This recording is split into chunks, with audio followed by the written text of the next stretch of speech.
যতক্ষণ তুমি ভয় পেতে থাকবে ততক্ষণ তোমার জীবনের সিদ্ধান্ত অন্য কেউ নেবে। এই কথাটা কেন বললাম সেটাই ভাবছো, তাই না? তাহলে চলো এর ওপর ভিত্তি করে একটা ছোট্ট গল্প শোনাই। যে একটি ধূপের দোকান খুলেছিল, বিভিন্ন রকম সুগন্ধি ধূপ এনে তার ছোট দোকানটিকে সুন্দর করে সাজালো। লোকটির ব্যবহার খুব ভালো ছিল, ফলে তার দোকান খুব অল্প সময়ের মধ্যেই জনপ্রিয়তা পেল। 2-1 মাসের মধ্যেই তার দোকানে বিক্রি বাটাও বেশ ভালো হতে শুরু করলো, ইনকামও বেশ ভালোই হচ্ছিল। লোকটি খুব খুশি ছিল। লোকটির দোকানের বাইরে একটা বড় সাইনবোর্ড টাঙানো ছিল, তাতে বড় বড় অক্ষরে লেখা ছিল, আমাদের এখানে সুগন্ধি ধূপ পাওয়া যায়।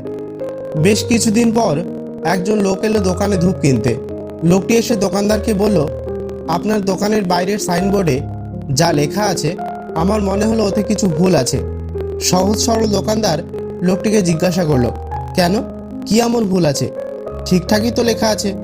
লোকটি বলল, আপনার বোর্ডে লেখা আছে আমাদের এখানে সুগন্ধি ধূপ পাওয়া যায়। আচ্ছা আপনিই বলুন, পৃথিবীতে কোথাও শুনেছেন ধূপকাঠি দুর্গন্ধ ছড়ায়? তাই বলছি, এই বোর্ডে সুগন্ধি লেখার কোনো মানে আছে কি? বেচারা দোকানদার ভাবলো লোকটা তো ঠিকই বলেছে, সত্যিই তো। তারপর দোকানদার পেইন্টারকে ডাকলো এবং বোর্ড থেকে সুগন্ধি শব্দটি মুছে দিল। এখন বোর্ডে লেখা রইল, আমাদের এখানে ধূপ পাওয়া যায়। কিছুদিন পর দোকানে আরও একজন এলো। সেও এসে দোকানদারকে বলল, আমাদের এখানে ধূপ পাওয়া যায়, এটা কেন লিখেছেন? দোকান যেহেতু আপনারই, সেহেতু আমাদের এখানে শব্দ দুটো ঠিক মানাচ্ছে না। সহজ সরল দোকানদার আবারও পেইন্টারকে ডাকলো আর আমাদের এখানে শব্দ দুটো মুছে দিল। এখানে শুধু লেখা রইল ধূপ পাওয়া যায়। 15-20 দিন পর আবারও একজন ব্যক্তি দোকানে আসলো। সেও এসে নিজের মতামত জানালো। সে বলল, আচ্ছা আপনি এই ধূপের পাশে পাওয়া যায় কেন লিখেছেন? দোকান যখন খুলেছেন তখন এখানেই তো পাওয়া যাবে, অন্য কোথাও কি আর পাওয়া যাবে? সরল মনের দোকানদার ভাবলো, সত্যি তো, ইনি তো ঠিকই বলেছেন। সেই মতো তিনি পেইন্টারকে ডেকে পাওয়া যায় শব্দটি মুছে দিলেন। এখন শুধু ধূপ লেখা রইল, বাদবাকি সব শব্দ মোছা হয়ে গেল। এইভাবে বেশ কিছুদিন পর আরও একজন দোকানে আসলো।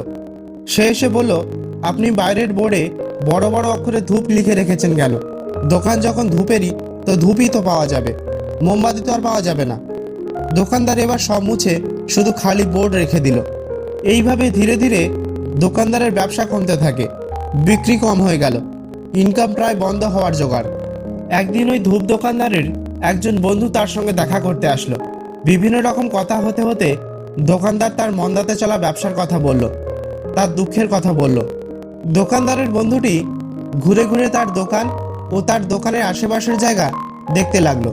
সবকিছু দেখে বন্ধুটি দোকানদারকে বলল, তুমি তোমার দোকানের বাইরে এত বড় বোর্ড লাগিয়েছো, অথচ তাতে কিছুই লেখোনি।